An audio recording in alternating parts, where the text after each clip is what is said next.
Hey there, YouTubers. This is Byron Campbell, also known as Kitten Hoarder on Board Game Geek, and I'm back with a new video after a rather lengthy hiatus. I think it's been about 1 full year since I recorded my last YouTube video, and I'm here with, well, I'd like to give you an explanation why, as well as some exciting news about the future of this YouTube channel. So start with the explanation. I've received a number of requests from various people, some of whom I know, some of whom I don't know, to record more videos. I've also received a lot of supportive messages from people telling me they liked my videos, and I've gotten a surprising number of subscriptions, especially without having posted a new video for a year.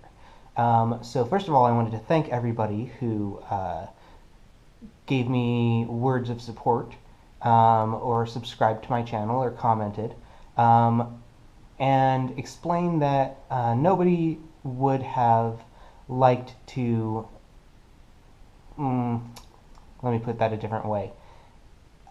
I, more than anybody, would have liked to put up another video. The main thing getting my way was hardware restrictions.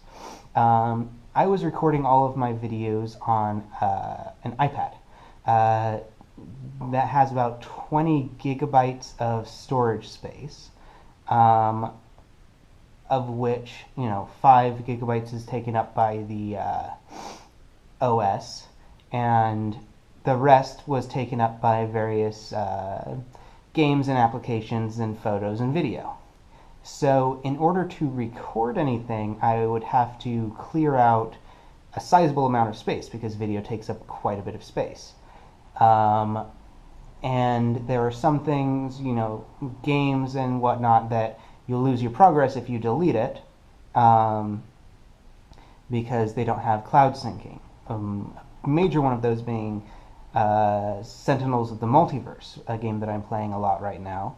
I have recently re-downloaded it and am hoping to keep a dedicated space aside for it, but it's getting up toward 3 gigabytes of space just by itself, with all of the expansions added in. And they do not save your progress in terms of which variants you've unlocked and which issues of the comics you've unlocked by beating the weekly challenges, which they've just introduced. If you haven't played it, I highly recommend this app. It's a really, really solid game.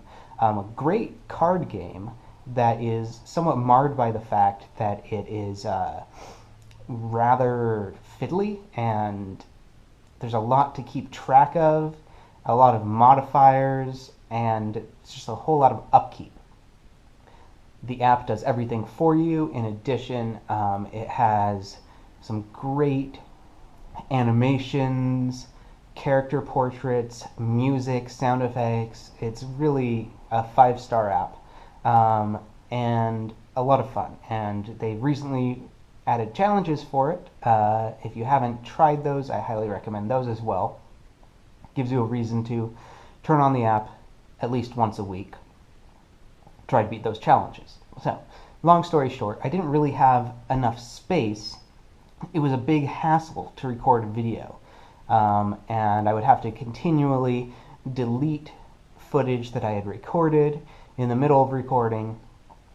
After uploading it, uploading was a problem because if I let the iPad idle while uploading, then it would interrupt the upload, so I had to constantly sort of be tapping the screen every once in a while so the iPad didn't go into sleep mode while uploading. So it really got in the way of me doing anything further in terms of videos. Plus, a pretty big iPad. This is the Air model, so it's pretty lightweight, but it's pretty heavy because I've got a nice sturdy case on it. So it's difficult to really get a nice angle with it. It doesn't really give you hands-free. It just wasn't an ideal solution. So that's why it's been so long. However, I have some exciting news to share. I have some new hardware, as you probably have guessed, judging from the fact that you are seeing me from a sort of a different viewpoint than you're used to. I'm recording this on a GoPro Hero Plus, which is one of the sort of intro model GoPro cameras, but it does have Wi-Fi connectivity, so I can frame my shots and whatnot with my tablet, but record in higher quality video onto an SD card, edit on my computer, all sorts of nice stuff I couldn't do previously. In addition, it being a GoPro, I can attach it to all sorts of mounts, primarily the head mount, so that I can get those neat point of view shots, which I'm going to primarily be focusing on. Leaves my hands free, and it's a point of view that I am particularly fond of in other people's videos. A big influence on me when I started recording these gameplay videos was Rahdo from Rahdo Runs Through. I've always enjoyed watching his videos because you really can see the excitement that he gets from playing these games. However, I felt that he was leaving a pretty wide open niche in terms of not really focusing on any solitaire games. Despite the fact that he plays most of his games in his run-through solitaire, he is sort of playing a mock two-player game. Whereas there's a lot of solitaire content, both official and unofficial, that I think is out there to be recorded. There's a few good YouTube recorders who already are doing that. Ricky Royal from Box of Delights is one. The Lonesome Gamer is another one. Those are two channels that I highly recommend. But I still felt like there was a place for me in that sort of ecosystem. Anyway, to make a long story short, I'm planning on continuing to record videos at a much higher rate now that I have the hardware restrictions taken care of. And that brings me to another point, which is the direction that I want to go with this series. So, as you probably guess, I've been sort of experimenting with different formats in terms of, do I want to do how to play videos? Do I want to do video reviews, just pure playthroughs? Am I uploading them in all one segment or various segments? And I think with my new start, sort of, I think I've settled on someplace that I want to go with this channel, and that is a continuation of my session report series that I write for Entropy. If you're not familiar with it, Entropy is an online magazine and community for writers and people who are sort of in the literary community, but with a focus on their sort of what you might normally consider like the satellites of the writing community. There's experimental writing, but there's also just people in the literary community who are talking about the other things that interest them: television, movies, games, etc. As well as there's a lot of sort of critical and editorial content about current events and whatnot.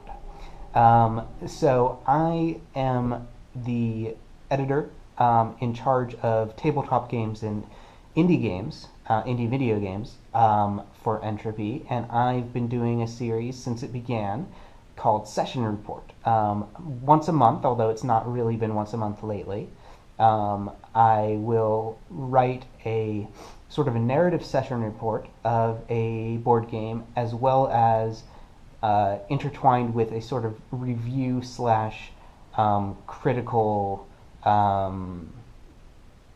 sort of meditation on the game, or what aspects of game design are sort of tied to this game.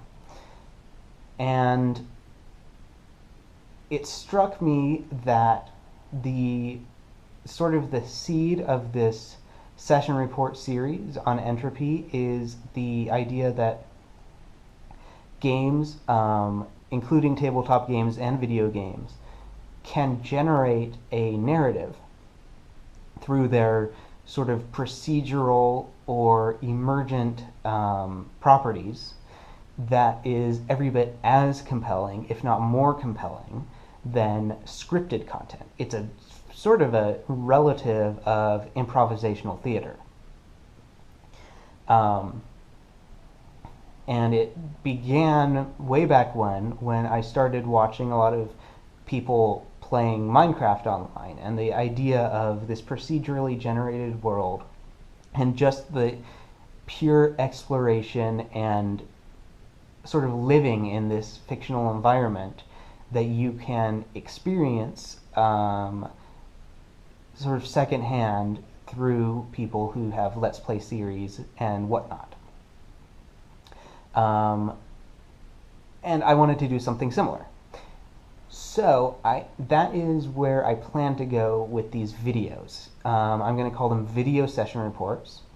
And it's going to be not so much a review, not so much a how to play, although I will touch on those things, but really focused on just simply playing the game and having you, the audience, sort of play and experience the narrative of the game alongside me. And as I mentioned, I'm going to be focusing primarily on solitaire games. And I think one niche that I'd like to cover is the solitaire variants, the unofficial solitaire variants of games, as well as solitaire print and play games. That's not to say that that's all I will play. Of course, I will be playing Mage Knight. Of course, I will be playing Robinson Crusoe, and I'll pretty much be playing whatever I feel like playing at the time. But I would like to hopefully take a chance to explore those kinds of games, the solitaire variants, and the print and play games that you don't really see covered as much by the other channels. As before, I'm not intending this to be a sort of professional production, although I do have some new editing software that came with the GoPro, so I'll be able to do something like title cards and whatnot, but it's really just purely for me to sort of have a platform to share these experiences that come up randomly or unexpectedly as you're playing a game. I'm going to, as much as possible, provide unedited full coverage of a gameplay. So that might mean for some games I will be recording for 2 or 3 hours for a single playthrough. For some games it might be longer, for some games it'll be shorter. An example of what might be longer is a plan that I have very soon. One of the first things I'm planning on recording is a full coverage from first game to last game of Pandemic Legacy. You may have heard of this. This was one of the hot games of late 2015. And it's a cooperative game based on Matt Leacock's Pandemic. The cool thing about it being that it is a legacy style game, which means that as you play, various events will occur that will permanently change the sort of the world of the game, the ecosystem of the game. You might put stickers on the board, or cross things off of the board, write things in permanent marker on the board, tear up cards, add new cards to the game. Over the course of 12 games, give or take, depending on how well you do, you're going to experience a full sort of transformation of the fundamental game that you're playing. I have not begun playing yet. I've basically just unpacked the contents because I want to record the entire process from start to finish, first game to last. So hopefully I'll end up following through on that. I can't see any reasons right now why I wouldn't, and hopefully you'll be able to follow me on that journey. So that's really it for the sort of explanatory portion of this. I just wanted to, again, thank everybody who left a comment, sent me a private message, subscribed, and basically encouraged me to pursue this. And it's because of you that I now have this fancy new toy in which to hopefully record better quality and more frequent video. And I wanted to give an explanation of what's happened and what's to come. So, for the actual playthrough for today, and you probably aren't going to be seeing my face this often in the future, but I just sort of, like I said, I just wanted to say hi and give you a heads up on what's been going on.